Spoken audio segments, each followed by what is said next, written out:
அழகுபடுத்திடும் அணிகலன்களின் தலை சிறந்த காப்பியமாம் சிலப்பதிகாரத்தில் இடம்பெற்றுள்ள வழக்குரை காதை நாடகமாக உங்கள் கண்முன் இதோ.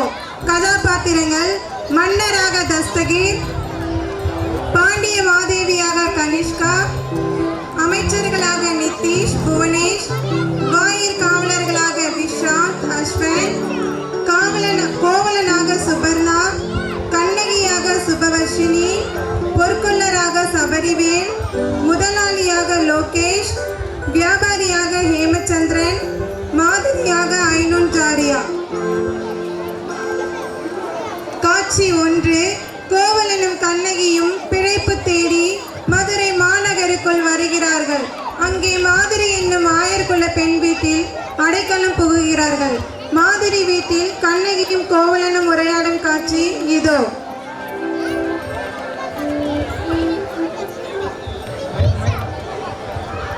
ஏன் இப்படி உடனே போய் அமர்ந்திருக்கிறீர்கள்? வேறு என்னவம்மா செய்ய முடியும்?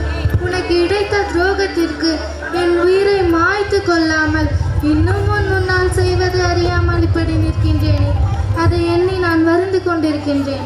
அப்படியெல்லாம் கூறாதீர்கள். நம்மிடம் எதுவும் இல்லை என்று எண்ணாதீர்கள். நம்பிக்கை என்ற ஒன்று நம்மிடம் இருக்கிறது. நம்பிக்கையை மூலதனமாக வைத்து செல்வத்தை முதன்மையாக பெற்ற உலகில் வேறு என்னவம்மா செய்ய முடியும்? உங்களுக்கு பொருளானே தேவை. இதோ என் காசிலும்பை வைத்து பொருளீட்டி வணிகம் செய்யலாமே, எல்லாம் மீண்டும் மீட்கலாமே. பாதகனுக்காக உன் பாதத்தில் இருக்கும் சிலம்பினை மட்டும்தான் இழக்கவில்லை. என்னால் நிம்மதியை இழந்தாய், என்னால் செல்வத்தை இழந்தாய், என்னால் சுக வாழ்வை இழந்தாய், என்னால் விரும்பியதை கொள்ளலும் இழந்தாய்.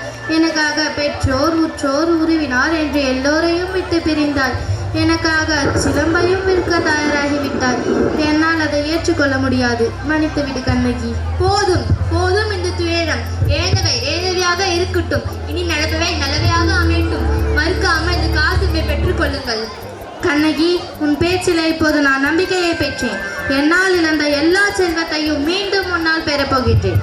சீரடி சிலம்பில் ஒன்று கொண்டு யான் போய் மாறி வருவேன். அஞ்சாது இரு. காட்சி 2. கோவலன் கண்ணகியிடம் இருந்து பெற்ற கார்ச்சிலம்பை விற்பதற்காக பொற்கொள்ளர் வீதி நோக்கி வருகிறார். முதலாளியும் வியாபாரியும் உரையாடும் காட்சி இதோ.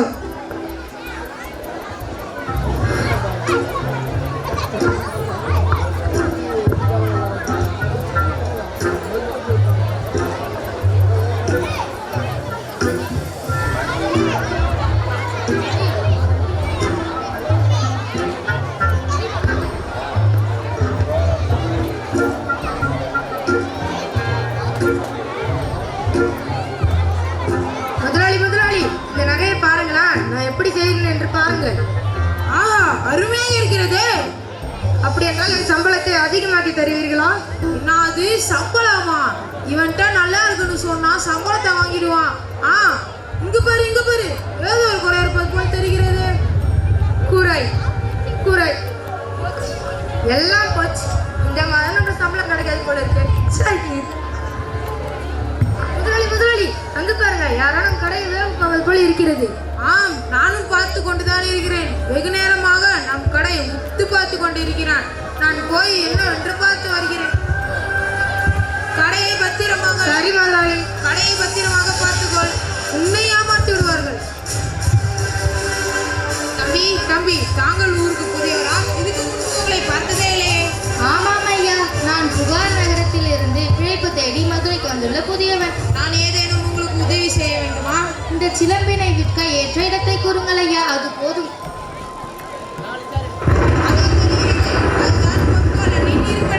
அங்கு சென்றால் சிலம்பை விற்கலாம். தங்கள் உதவிக்கு மிகவும் நன்றி ஐயா.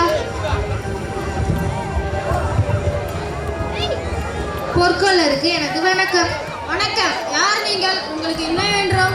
நான் இந்த சிலம்பை விற்க வந்துள்ளேன் ஐயா. அதை எப்படி கொடுங்கள். இது உங்களுடையது தானா? ஆமாம் ஐயா, என்னுடையது. சிறிது நேரம் இங்கு அமைந்திருங்கள். கடைக்காரரை அவரை சற்று பார்த்து கொள்ளுங்கள். காட்சி 3.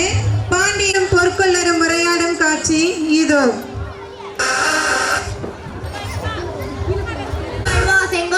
வேப்பம்பூ மாலை அணிந்த வெற்றி வேந்தனும் விண்ணிலும் மண்ணிலும் வீண் கொடியை நிலைநாட்டி பாண்டிய தம் பாண்டிய மன்னர் வருகிறார் வருகிறார் வருகிறார்.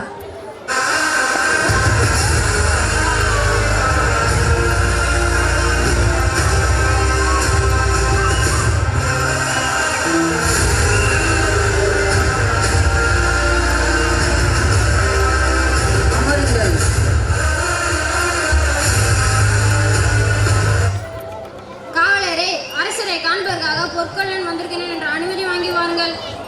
அப்படியாகட்டும். மன்னருக்கு வணக்கம். மன்னா, தங்களை காண்பதற்காக அரசுவை பொற்கொள்ளன் நீண்ட நேரமாக காத்திருக்கிறார். எதற்காக இருக்கும்? வர சொல்லுங்கள். அப்படியாகட்டும். மன்னர் தங்களை அழைக்கிறார். நன்றி காவலரே. மாமன்னருக்கு எனது பணிவான வணக்கம். பாண்டிய மாதேவியின் களவு போன பொற்சிலுவன் கிடைத்து விட்டது மன்னா. என்ன, சிலம்பு கிடைத்து விட்டதா? யார் அந்த கல்வன்? எங்கே அச்சிலம்பு? மன்னரே, என்னுடைய இருப்பிடத்தில் தான் அக்கல்வனை அமர வைத்துள்ளேன். யார் எங்கே? பொற்கொள்ளன் காட்டும் அக்கல்வனை கொன்ற அச்சிலம்பை கொணர்க. அப்படியாகட்டும் மன்னா. காட்சி 4.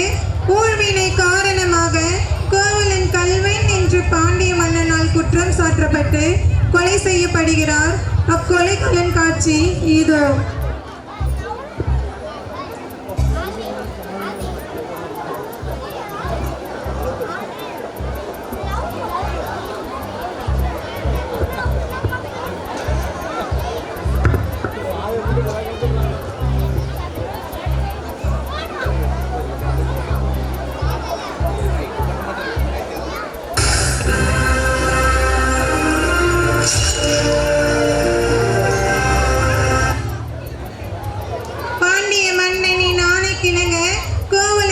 செய்யப்பட்டான் என்ற செய்தி மாதரியின் மூலமாக கண்ணகிக்கு அறிவிக்கப்படுகிறது.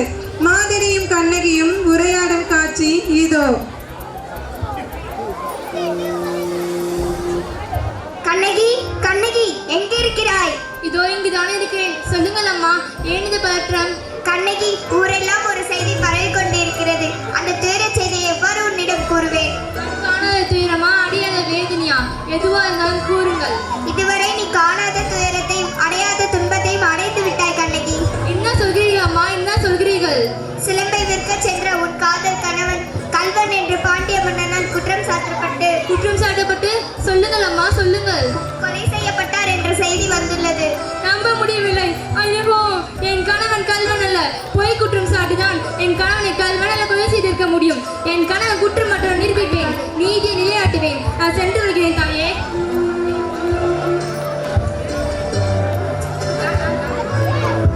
காட்சி 5. பாண்டியனின் அரசவை. கண்ணகி மன்னரிடம் வழக்குரைத்து நீதியை நிலைநாட்டி ஆவேச சிரிப்புடன் மதுரை மாநகரையை பற்றி எரிய செய்யும் காட்சி இதோ.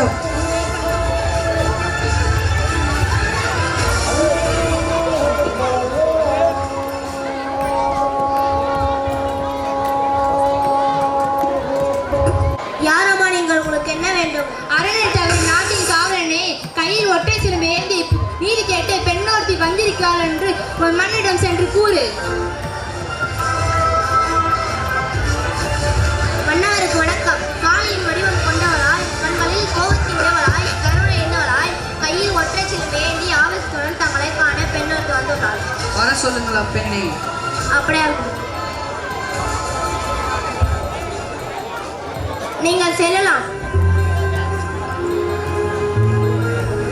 நீரொழுகும் கண்களுடன் முன் நிற்கும் பெண்ணே நீ யார்? நீதி தவறிய மன்னனே, நான் யாருன்னு சொல்கிறேன், கவனமாக கேள். பேரா மன்னா, செப்புவது உடையேன். எல்லாரும் சிறப்பை நிமிட வியப்ப புல்லரு புண்கண் தீங்கோ நன்றியும் வாயில் கடைமணி நடுநா நடுங்க ஆவின் கடைமணி உடனே நின்சுட தான் தன் அருபர புலவனை ஆயின் மடித்தோன் பெரும்பெயர் புகார் என்பதையே ஊர் ஏசா சிறப்பை இசை விலங்கு பெருங்குடி மாசாத்து வாணியின் மகனை ஆகி வாழ வேண்டி ஊழ்ந்த திருப்ப சூழமண்ணா நகர் புகுந்து இங்கு ஒன்னால் கல்வன கொலை செய்யப்பட்ட கோவலன் மனைவினாள் கண்ணகி என்பதே என் பெயர். புறாவின் துயரை நிற்க தன் தசையை அறுத்து கொடுத்த சிவி மன்னனும் பசுவின் துயரை நிற்க தன் ஒரே மகனை அதே தேர்தல் எட்டுக்கொண்ட மனநீதி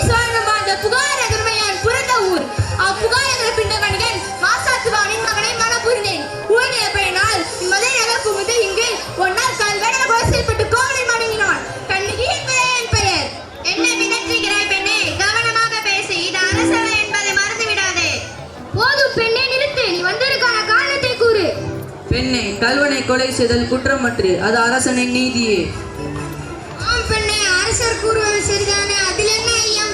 ஆராயாமல் தீர்ப்பனை பாண்டி மன்னனே, என் காசு மாணிக்கவர்களே உடையது. என்னது எங்கள் மன்னனை சோதிப்பதா? சரி, நல்லது பெண்ணே. பாண்டிய மாதேவியின் சிலம்பு முத்து பரல்களானது. அச்சிலம்பை கூறு. இதோ அச்சிலம்பு. பார்த்தாயா கொற்கை முத்துகளை? மற்றோ சிலம்பு? இதோ பார். அவையோரே, இதோ என்னுடைய மற்றோ சிலம்பு, இதையும் பாருங்கள். ஐயோ, வளையாத செங்கோல் வளைந்ததோ, பார் போற்றும் பாண்டிய நாடு பாதக செயலால் விழுந்ததோ. பொற்கோலனின் சொல்லை கேட்டு அதை உண்மை என்று நம்பிய அறிவில் யானும் ஒரு அரசனாவேனோ. இப்போது யானை கோவலனின் சிலம்பை கவர்ந்த கல்வன் ஆகின்றேன். கெடுக என் ஆயுள்.